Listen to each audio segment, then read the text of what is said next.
Hi everyone, and welcome to this week's slightly later in the day Monday's moment. Today I'm going to talk about jam making, how you can use one of these potato mashers, and the hack that reminded me of Harlan's hacks and how we need to think about hacks in our business. See you in a moment.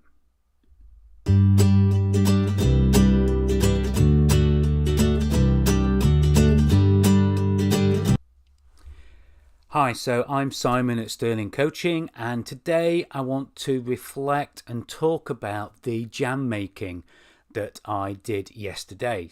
So some time ago I picked some sloe berries from our hedgerows and I made some sloe gin with them.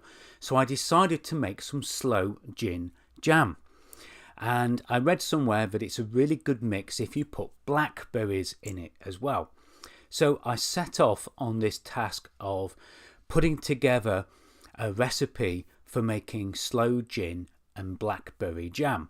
Now, I searched the internet, I searched YouTube, and some common elements to a recipe, but most of them had enough of a difference that I was getting really confused of what I should do.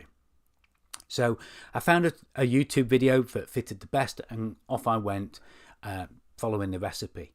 The common thing that they all had is that you have to put the jam into a pulp, and then you have to sieve and strain the pulp so that you get the remnants of the juice and everything that you need to make the jam.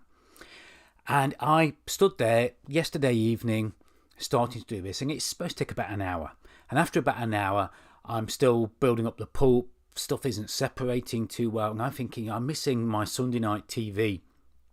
I'm missing the evening sat there at the end of the weekend getting my mindset ready for the week ahead, and I'm missing out on that.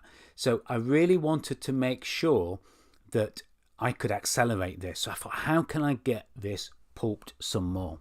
Well, that's when I used this device here, because what I realized is that if I actually mashed into the saucepan, I could get the pulp separated from the pips and from the seeds much better with this.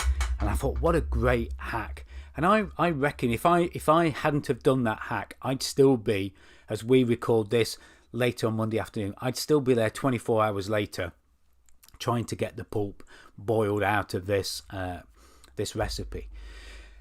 And as I was doing it, I thought, what a great hack. And it's the first time I've really thought of that word hack. And the reason I thought about it is that a great coach who's on my group coaching program in my success circle has a video series called Harlan's Hacks. Obviously the HH, which is great. And he shares some business hacks of how we can take something that we know is a process, but then we can hack that process to get things done more efficiently, in time, perhaps in money, and we can find a shortcut to get the same results. Now, don't get me wrong, if I was going to get a different result by doing what I did, then it's not really a good hack because it's not going to work. But if I get the same result, but I can find a hack that saves me time, money, and resources, then that is a great thing for me. And that's what I wanted to share with each of you today, because it's really important that as we look at some of the tasks in our business, that we don't just follow the recipe. We don't just follow the process.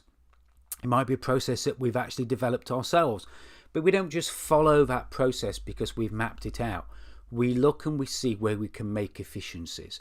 We look at where we can save time, where we can save money, where we can use perhaps a little bit of extra effort to get a much improved result. So I want you to think about that during the week ahead in any of the tasks that you have. What can you do to create a hack for a process, for a system, for something that you've got in the week or weeks ahead? Really important to have a think about. So just as I use my masher here in the jam process, what can you do? What people, what resources, what effort can you use to get the hack in your business? And check out Harlan's Hacks on YouTube as well. Harlan Hammock is the guy to look for on YouTube, and look at his business hacks. So as coaches, we should help our clients look for those hacks and explore the benefits of those hacks, and as businesses we should be looking for those hacks and getting help with those hacks wherever we need.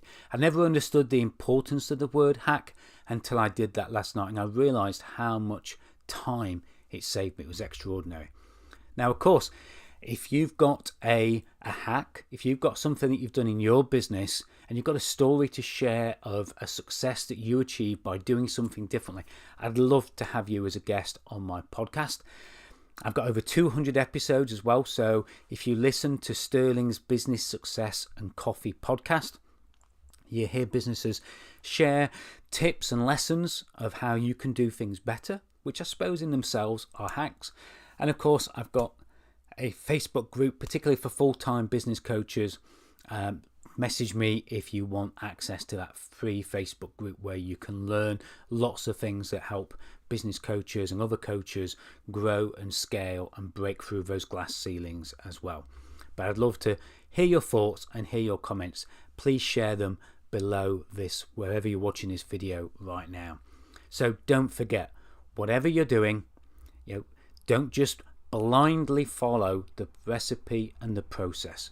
Look for the best process that you can find, and then look for a way in your business or in your process that you can perhaps find a hack and do it more effectively, more time efficiently, and perhaps save some money and resources as well.